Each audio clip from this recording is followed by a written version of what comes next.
Il est 7h47 sur Europe 1, place à l'interview vérité. Antoine Janton, vous recevez ce matin Bernard Ravet, ancien principal de collège à Marseille et auteur de Principal de collège ou Imam de la République aux éditions Quéro. Bonjour Bernard Ravet. Bonjour. Dans ce livre, vous livrez un témoignage très fort, le récit de 15 années passées à aider les élèves, à faire respecter l'autorité de l'école, 15 années passées aussi à lutter contre l'entrée dans l'espace laïque qui est celui de l'école, de la religion en général, de l'islamisme en particulier. Vous donnez de nombreux exemples, parmi eux celui frappant d'Abdel, l'un de vos surveillants, votre meilleur surveillant, dites-vous.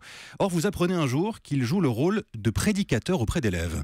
Oui, il diffuse des petits ouvrages en dehors de l'établissement qui prônent la charia. Et d'un seul coup, nos logiciels tombent, on ne sait plus faire, on ne comprend plus. Et les profs sont complètement désarçonnés. Quand un jeune garçon répond à une prof, c'est normal de couper la main d'un voleur. Et en partant de là, on est en 2004 et on s'aperçoit qu'on est en face d'une réalité qui est en train de monter, mais on ne sait pas faire. Parce que depuis 1905, l'école ne prend pas forcément le religieux comme quelque chose auquel elle doit s'opposer et construire autrement. Alors votre premier réflexe, c'est de vous tourner vers le rectorat, oui. Qui ne vous répond pas. Qui ne sait pas faire, qui ne répond pas. Vous vous sentez seul, abandonné à ce moment-là ? Oui, totalement. Vous n'avez pas été préparé à ce genre de situation ? Absolument pas. Je pense que à ce moment-là, on n'est pas dans une logique. Les seuls qui sont dans la logique, c'est les seuls qui savent dans le système, administratif, c'est les gens des RG. Vous allez les voir, hein, ces renseignements généraux qui n'existent plus aujourd'hui. Oui, je vais les voir et ils connaissent le petit livre, il est interdit en France. Et même, on dirait aujourd'hui que pour eux, le surveillant est fichier S. Et eux, ils savent depuis des mois. Et nous, ils ne vous ont rien dit ? Ils n'ont rien dit.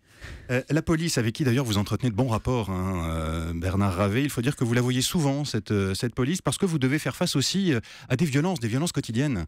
Exactement, je pense que dans les collèges très difficiles, la police qui est historiquement plutôt, on ne peut pas dire qu'il y a un grand amour entre la police et l'éducation, ça devient indispensable pour assurer la survie de l'établissement, pour assurer la sécurité de certains élèves par rapport à d'autres, et aussi parfois la sécurité des profs. Tout ça se passe à Marseille, je ne l'ai pas encore dit, dans 3 collèges de Marseille, 3 collèges parmi les plus difficiles de la ville. Parmi les plus difficiles, mais ça pourrait se passer dans le 93, ça se pourrait se passer dans la banlieue lilloise. Oui, c'est ce que j'allais vous demander. Vous décrivez une réalité de ce qui se passe dans certains collèges de France. Est-ce que cette réalité est répandue dans le pays ? Je pense qu'elle est répandue. Ce que vous décrivez est assez inquiétant. Est-ce que vous avez des signes d'espoir ? Totalement. Totalement, parce que d'abord, j'ai l'ultime conviction que dans chaque gamin, il y a une pépite fabuleuse, et que si c'est l'éducation nationale qui la polie, on peut faire des gamins brillants. Et puis, de l'autre côté, je pense que ce livre, je le dédicace aux enseignants et aux élèves, parce que je pense qu'on a des enseignants fabuleux. Parfois, ils n'ont pas voulu être dans ces collèges difficiles, et puis ils ont...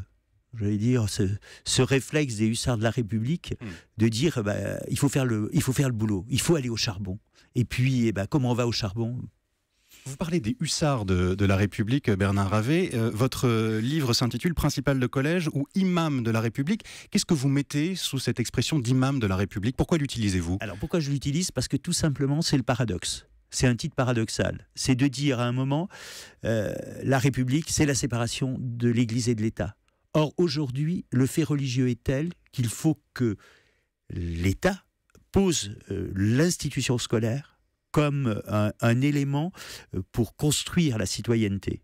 Et parfois, quand des élèves manquaient de respect à leurs professeurs et que j'avais en face des familles croyantes, je le prenais l'exemple en leur disant « Mais vous savez, un prof, c'est comme un imam, il défend un certain nombre de valeurs. » Et je crois que le choc de ce titre, c'est bien de dire aujourd'hui qu'il faut que nous changions notre posture. Vous arriviez à vous faire comprendre quand vous utilisiez cette expression ? Tout à fait, parce que j'avais un père d'élève qui avait tiré une phrase d'une sourate qui dit qu'à un moment, on doit respecter ses parents, ces enseignants comme les représentants de Dieu. Vous parlez aussi à la fin de votre ouvrage, Bernard Ravet, des propositions de Jean-Michel Blanquer, le ministre de l'Éducation nationale, qui veut notamment renforcer la formation des professeurs, vous l'avez évoqué il y a quelques instants, notamment de ceux qui vont enseigner dans ces zones prioritaires. Est-ce que vous êtes sensible à cette idée, à ce discours ? Je suis plus que sensible, j'y adhère totalement. Je disais souvent à un de mes amis qui était responsable de l'IUFM de Marseille, tu nous fabriques des dermatologues, moi j'ai besoin de médecins du SAMU. Merci Bernard Ravet, ancien principal. Votre livre Principal de collège ou imam de la République est un témoignage particulièrement fort et instructif, donc disponible depuis avant-hier. Bonne journée.